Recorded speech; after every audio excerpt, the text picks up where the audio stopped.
Voilà, nous sommes maintenant capables de créer des nouveaux blocs pour dessiner ici un triangle, mais ce serait aussi facile de faire un nouveau bloc, de créer un nouveau bloc pour dessiner un carré, un pentagone, tout ce que l'on veut.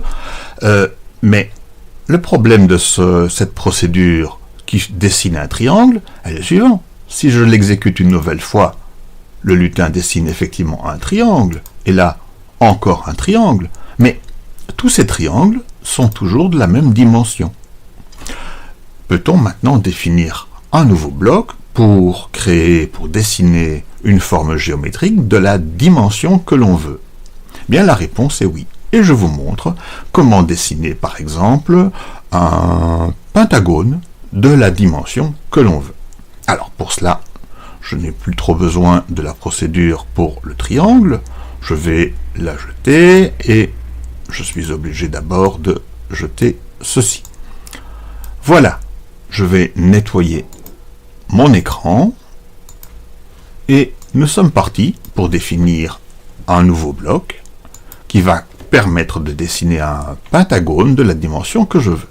Pour cela, comme tout à l'heure, avec la vidéo précédente, créer un bloc. Alors ici, eh bien, comme je vais dessiner un pentagone, je propose d'appeler le bloc pentagone. Mais, cette fois-ci, je ne clique pas directement sur OK, je vais dans les options.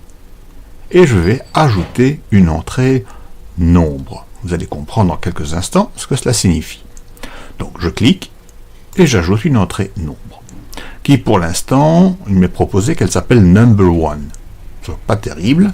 Alors je vais par exemple indiquer à la place number one taille, car cette information va me donner la taille du pentagone.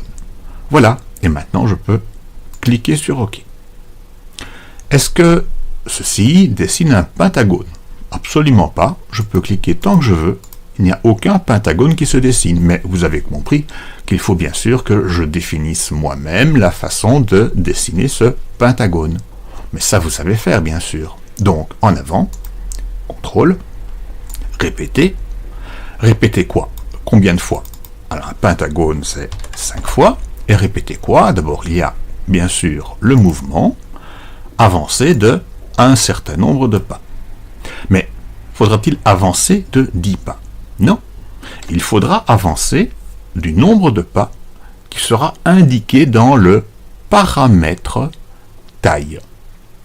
Alors pour cela, je prends l'élément taille qui est là et je vais le copier dans avancer de.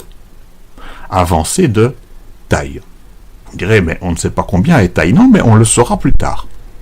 Donc, on va répéter 5 fois, avancer de taille, et puis tourner à gauche ou à droite, ça n'a pas d'importance pour l'instant, avancer, tourner de, alors pas 15 degrés pour un pentagone, mais 360 divisé par 5, ce qui nous fait 72 degrés.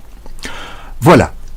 Il me suffit maintenant encore éventuellement de mettre le stylo en position d'écriture au début et de relever le stylo à la fin. Voilà, ceci est donc la définition pour dessiner un pentagone. Je mets cette définition un peu sur le côté et je vais l'exécuter. Pour ça, je retourne à Ajouter bloc, où j'ai maintenant ce nouveau bloc qui existe. Alors, ce nouveau bloc, pentagone avec la valeur 1. Mais la valeur 1 indique le nombre de pas, la dimension d'un côté. Donc je prends le bloc, je le mets dans la zone des scripts, mais un pentagone avec une dimension de 1 pas, c'est un peu faible, alors je vais changer, je vais dire 50 pas.